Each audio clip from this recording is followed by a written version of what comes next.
Okay, so I wanted to do this video inside so you can hear me, and there's as little noise as possible, except probably for the cars that'll whiz by outside my window here in my little home office.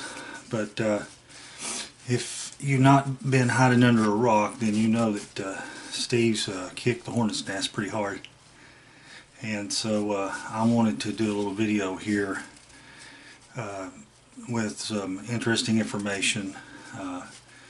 I call this a conversation with Bobbie Short about Bluff Creek.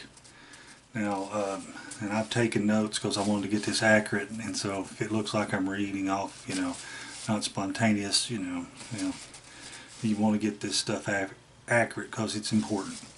So Steve, recently read emails from the late Bobbie Short exposing events that occurred around the Patterson-Gimlin filming of the Sasquatch known as Patty.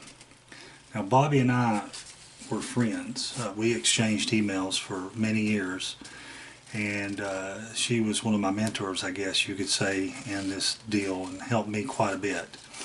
And we had some pretty lively conversations. We didn't agree on everything, and she had her theories and I had mine, and we would definitely have spirited debates. But she was an extremely intelligent woman, and because of this, she helped me learn. It's like iron sharpeneth iron, and so our clashes were friendly and always in good nature, but it always made me think. She always was pushing the boundaries with me and making me think about different things and different possibilities and different theories and things. So really enjoyed our friendship. It was a great loss when she passed.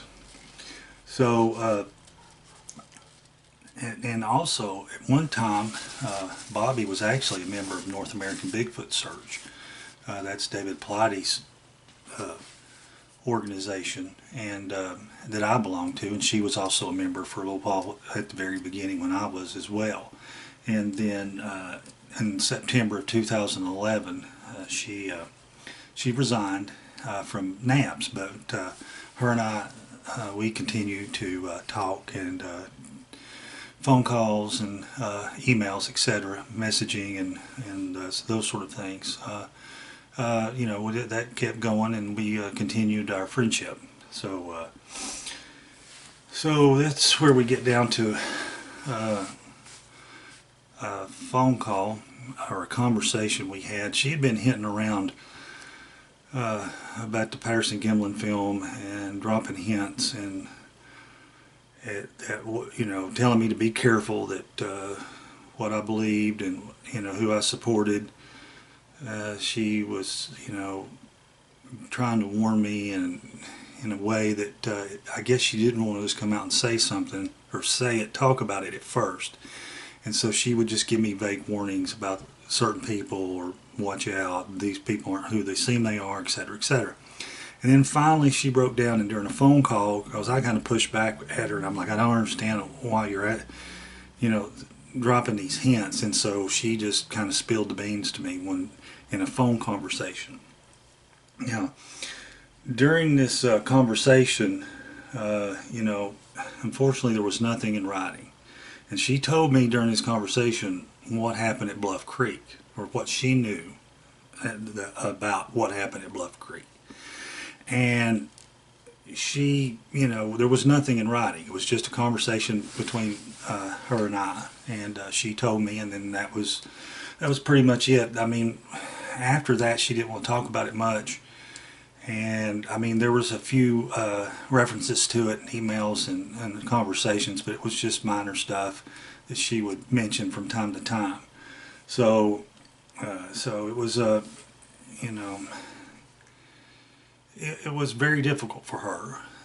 During this phone conversation, she broke down in tears more than once, and what she had seen, and it was my understanding that she's seen this missing video, or I guess it wasn't video at that time, it was film, but she's seen the missing film, and it made quite an impact on her. And she's also talked to people that were there and in the know, and that told her the truth about what happened. And so even in 2011, 12, 13, when we had these conversations, it was still very upsetting to her and very personal, it seemed like to me. I mean, she was just, seriously, she couldn't talk. She broke down in tears to the point where she had to pause for a few moments before she could continue telling the story when she would get to certain graphic or horrific things. So I'm just going to go over the facts as they were told to me by Bobbie Short. This is what she told me during the phone call. And like I said, before Steve Isdahl went out and read the letter that was emailed to him, or actually it was snail mailed to him, where the woman actually quoted Bobbie Short in this it had a couple of emails from Bobbie Short. It was basically what was told to me, or so until this point I felt very uncomfortable going public with this or saying anything publicly, just because it was just a conversation between Bobbie and I. I had no documentation. I didn't have an email from her, where she had signed it, her name, or any backup to it. It was just, I guess, hearsay, you could say, because Bobbie told me, and she told me in a phone conversation, and I had nothing to back it up. But when Steve, had in his possession those emails from Bobbie Short that basically said the same thing or relayed the same information in writing, now I've got backup. Now I've got someone else that she's confided in, and she's basically confiding the same thing, and she's done it in writing. So if you're asking yourself, well, why are you coming out with this now? Well, that's why. Now I have some backup to this. This is just not some story Scott's pulled out of his hiney to tell people to try to get, some glory or be a glory hog or anything else. I'm telling this story to support Steve and to support those people that are in in this group that know about what is happening, and to get the truth out. It's time. People like M.K. Davis and other people have been called wackos and idiots and fools for telling what they know, and it's time to say, hey, I have no dog in this hunt, so to speak, but I was, Bobbie confided in me and told me what she knew, and so I'm going to go ahead and just tell everybody, this is what she said.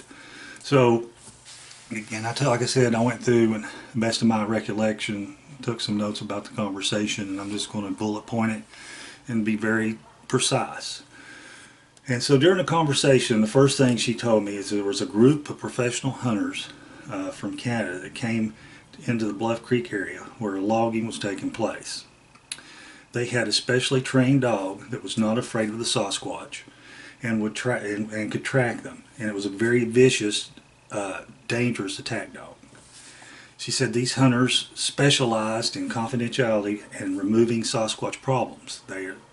Basically, if you were, in a timber crew or road crew or some sort of construction in sensitive areas, and you had a Sasquatch problem, these people had done this multiple times and were specialized in coming in and killing the Sasquatch and then removing them confidentially, not involving the authorities, basically they would get rid of your problem.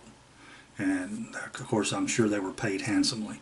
That's just conjecture, but I'd say so. So the Canadians, they were from Canada. In fact, Bobbie called them the Canadians. Sometimes she'd call them the Canadian crew, And they used the dog to track down and capture an infant. So they'd gone in where there was problem Sasquatch. They used the dog, tracked down the infant, and captured the infant.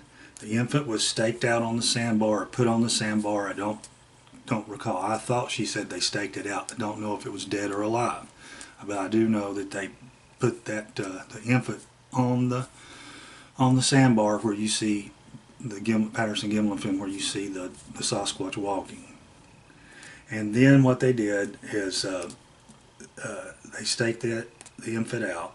There were several shooters with high-powered rifles set up around the sandbar, as an ambush.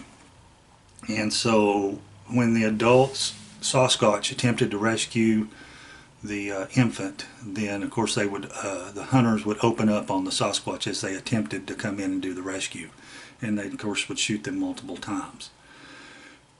From what Bobbie told me, there were 5 adults killed, and I don't know if that included the infant or not, but she said there were 5 adults killed, so at least 5, maybe 6 total.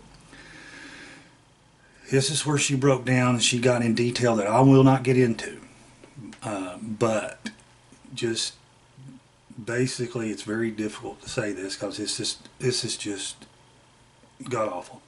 But anyway, so the hunters took trophies from the Sasquatch, and when I mean trophies, what I mean is they took their heads, they cut their hands and their feet off, and they skinned them and took the hides. That's what Bobbie told me, and this is where she got very upset about the skinning and the dismembering of the bodies and the taking of trophies from what is obviously, in my opinion, a human hybrid, a person. She said the bodies were piled into a ditch and buried. She said that Patterson and Gimlin were allowed to make their film as part of some sort of arrangement. She was very evasive when I asked her about their involvement, other than she was adamant that they weren't part of the shooting or the hunting crew, but they were there and they know what happened, and part of whatever deal that they were into, whatever it was, she wasn't really, like I said, she's very vague, other than adamant that they weren't involved with the hunters as far as the shooting or killing. But she said that the film, taking of that film and being able to release it and make money off of it was part of their deal. And so that's what she told me, and that's and that's pretty much it. Now, for those who say, Scott, well, you're just full of boo, you didn't know Bobbie, yada yada, I'm going to show you an email from back in 2011 where she alludes. We're talking about Bobbie got back into this and started pushing this again for a little while, and there was I think M.K. Davis had done some photos where there was what they call the ditch, the bloody ditch, and M.K.'s assertion was his ditch was full of blood and possibly had some bodies in it. So Bobbie had sent these pictures out to several researchers for their opinions. And do you see anything? If you see anything, kind of draw around what you think you see. And so we were discussing this, and we're going back and forth, and I'd given my opinion on what I did or didn't see, and we were talking about what others had looked at. And during this conversation, and I'm going to switch over to it on my laptop here, we have the following exchange, and I'm going to show you here, so just excuse me, turn this around and zoom in here. So you can see here, this was March 25th, 2011, and this is me, and I say basically I can see it being this way as well. Wish we had more frames to access to the original, talking about the original Patterson Gimlin and all the different films and stuff, and all the stuff that previously talked about, plus with the ditch. Either way, I think it's a body. I'm talking about what was in the ditch, and very gruesome. What kind of person could do this? Breaks my heart. And then Bobbie responded to me. That's Bobbie Short, and that's her email. You check it out. And she said, I feel the same way, Scott. Was I wrong to bring this to research attention? As bad as I feel scared for the principals involved. Maybe I shouldn't. Maybe I should pity men who would do such a thing and then lie about it for 43 years. I don't know. I'm in such a quandary. So that kind of gives you an idea. Oops, sorry about that. Let me back that up. Better cut that out. So that gives you an idea of, you know, how she felt about it, and that we had previously discussed it. Obviously, she's bringing it up, and so you know, there it is, as Steve says, and there it is, and there you go. So this is what I know. This is the interaction. I think it corroborates what Steve had in the emails that he read from this lady, from Bobbie. In other words, Bobbie had discussed this with her, and told her a very similar account. And so, and like I said, they've got it in writing. They've got her email. You know, they've actually got her email, her emails, and where she discusses it openly. And like I said, she never would put it in, put it in writing with me. It was only discussed on the phone calls. So there it is. I hope that this broadens your knowledge and gives you another bit of the truth, and helps you as you're forming your, what you think about this situation and all that's going on. Just trying to provide the truth, trying to give you what I've been told from a great gal and a real pioneer in the Sasquatch research world, and just a great person, and that was Bobbie Short. Thanks, guys, and I'll talk to you later.